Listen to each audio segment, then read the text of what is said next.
लगातार तूल पकड़ता हुआ चला जा रहा है। देखने को मिल रहा है कि सुप्रीम कोर्ट में लगातार तारीखों पर तारीखें मिल रही हैं, लेकिन फिर भी सुनवाई नहीं हो पा रही है, जिस वजह से अभ्यर्थियों में बेहद ही नाराजगी देखने को मिल रही है। आपको बता दें कि आरक्षित वर्ग के अभ्यर्थी लंबे समय से संघर्ष कर रहे हैं, लगातार शासन प्रशासन से गुहार लगा रहे हैं कि इनकी समस्याओं का हल किया जाए, इनको नियुक्ति दी जाए, लेकिन सरकार इनकी बातों को सुनने के लिए तैयार नहीं है। इन अभ्यर्थियों ने सड़क से लेकर सदन तक अपनी आवाज को उठाया और जैसा कि हाल फिलहाल में मानसून सत्र चल रहा था, इस दौरान भी देखने को मिला कि 69,000 शिक्षक भर्ती के मुद्दे को विपक्ष के द्वारा जमकर उठाया गया, लेकिन सत्ता पक्ष ने कोई सटीक जवाब नहीं दिया। इन अभ्यर्थियों ने हर एक संभव प्रयास किया। अभ्यर्थियों ने तमाम नेताओं से मुलाकात की, मंत्रियों से मुलाकात की, लखनऊ के इको गार्डन में लगातार धरना प्रदर्शन करते हुए आ रहे, सड़कों पर बैठे और प्रदर्शन किए, लेकिन फिर भी इनकी समस्याओं का हल न हो पाया, जिसके बाद अभ्यर्थियों ने कोर्ट का सहारा लिया और कोर्ट में भी तारीखों पर तारीखें होती हुई आई, जिसमें देखने को मिला कि ये मामला हाई कोर्ट से सुप्रीम कोर्ट में जरूर पहुंच गया, लेकिन फिर भी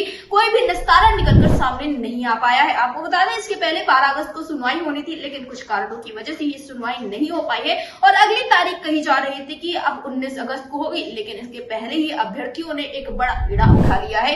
इन अभ्यर्थियों ने 18 तारीख को एक महा आंदोलन करने की तैयारी की है, जिसमें सभी अभ्यर्थी एक साथ एक बैनर तले आएंगे और सरकार के सामने अपनी मांगों को रखेंगे और जो आरक्षण पीड़ित अभ्यर्थी है अपने हक और अधिकार के लिए इस लड़ाई को लड़ेंगे। फिलहाल इस पर 69,000 शिक्षक भर्ती के आरक्षित वर्ग के अभ्यर्थियों का क्या कुछ कहना है, ये आंदोलन किस तरह से होगा और आंदोलन कहां पर होगा, इस विषय पर ज्यादा जानकारी देते हुए 69,000 शिक्षक भर्ती के आरक्षित वर्ग के अभ्यर्थियों ने क्या कुछ कहा है, आप भी सुनिए। अमरेंद्र जी, आपका हमारे चैनल अटल टीवी पे बहुत बहुत स्वागत है। जी जी, धन्यवाद धन्यवाद। अमरींद्र जी, जैसा कि देखने को मिल रहा था कि 12 तारीख को 69,000 शिक्षक भर्ती की एक अहम सुनवाई थी, लेकिन वो सुनवाई नहीं हो पाती, जिसके बाद आप लोगों के द्वारा आंदोलन करने की एक तैयारी की जाती है। तो मैं जानना चाहूंगी ये आंदोलन कब है और किस तरह का ये आंदोलन होने वाला है? देखिए, 69,000 शिक्षक भर्ती का प्रकरण 5 साल से लगातार चल रहा है। इसमें हाई कोर्ट का भी डबल बेंच का आदेश था जी, राष्ट्रीय पिछड़ा वर्ग का आदेश था, योगी आदित्यनाथ जी ने लिस्ट निकाली थी, लेकिन आज तक कोई कार्रवाई नहीं हुई जी। सरकार जिस तरीके से पैरवी करनी चाहिए सुप्रीम कोर्ट में, सरकार की पैरवी बिल्कुल जीरो है।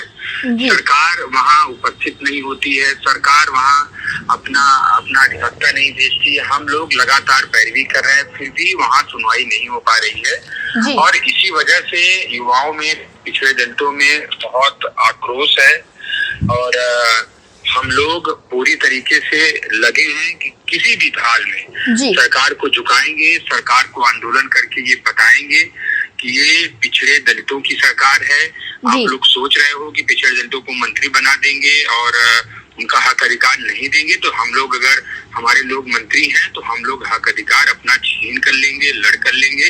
18 तारीख को हम लोगों ने लखनऊ में विधानसभा घेराव का आयोजन किया है और पूरे प्रदेश से 69,000 शिक्षक भर्ती के अभ्यर्थी और पिछड़े दलित संगठन, तमाम संगठन, 100 से ज्यादा संगठनों का हम लोगों को सपोर्ट है। पूरी मजबूती से हम लोग यहाँ आंदोलन करेंगे जी। अमृत जी, जो आप लोगों का विधानसभा घेराव का कार्यक्रम है, क्या इस विषय में शासन प्रशासन को आप लोगों ने अवगत करा दिया है?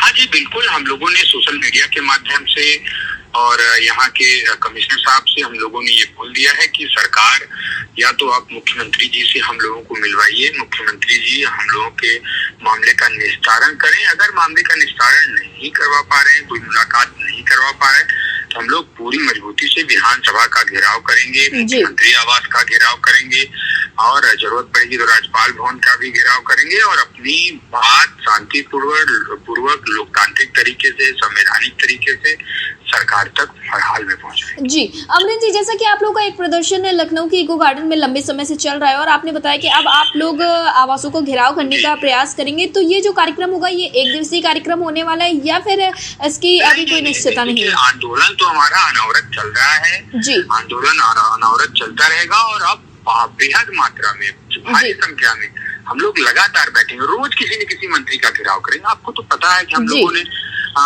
एक सूत्र चलाया था कि नहीं, अब हर हाल में हम लोग हर मंत्री के घर जाएंगे, जो पिछले दलित मंत्री हैं उनके यहाँ जाएंगे, तो फिर वही करेंगे। कभी निसार के यहाँ जाएंगे, कभी अनुप्रिया के यहाँ जाएंगे, कभी राजभर जी के यहाँ जाएंगे जी। अमरीन जी, जैसे कि अभी हाल फिलहाल में मॉनसून सत्र चल रहा था, तो इस दौरान देखने को मिला कि 69,000 शिक्षक भर्ती का जब मुद्दा उठाया गया विपक्ष की तरफ से, तो सत्ता पक्ष के पास कोई सटीक जवाब नहीं मिला और इसे बरगलाने का पूरा प्रयास किया गया। आपने भी देखा होगा, तो इस पर आपकी क्या राय है? देखिए, सरकार जबरदस्ती अपना गाल बजा रही है कि नहीं हमने किया है, कोर्ट में लंबित है।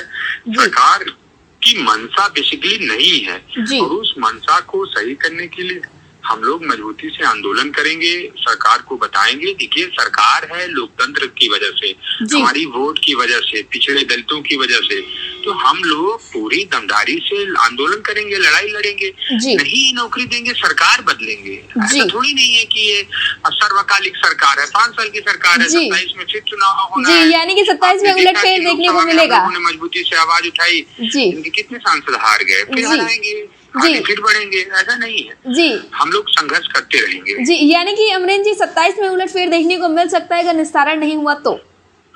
नहीं, बिल्कुल होगा। देखिए, हम ऐसा तो है नहीं कि हम 10 लोगों की नौकरी है, 69,000 शिक्षक भर्ती का प्रकरण है। हर घर हर परिवार में ये मुद्दा है, लोग जानते हैं। एक गली कूचा, दुकान, सब्जी ठेला, सब कोई जानता है कि 69,000 शिक्षक भर्ती में पिछड़े दलित अभ्यर्थियों के साथ अन्याय हुआ, अत्याचार हुआ है और उनको न्याय सही ये सरकार नहीं दे रही है। तो ऐसे नहीं, ये सरकारी सरकार थोड़ी नहीं है, सरकारें बदलती हैं। हालांकि 2 पंचवर्षी से नहीं बदली, तीसरे में बदली की कोशिश करने में क्या है। हम लोग तो पूरी मजबूती से कोशिश करेंगे। लोकसभा में हम लोगों ने आवाज उठाई, हर रैलियों में, हर वहाँ इनके विरोध किया। लोगों के गांव-गांव, घर-घर जा करके संगठन को अपने और मजबूत करेंगे। हर जिले में, हर ब्लॉक में हम लोग अपना संगठन बनाएंगे।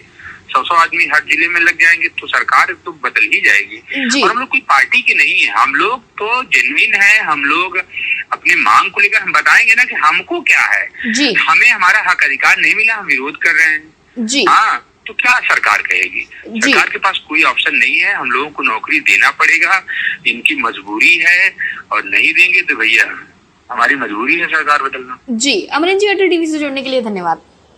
Thank you so much.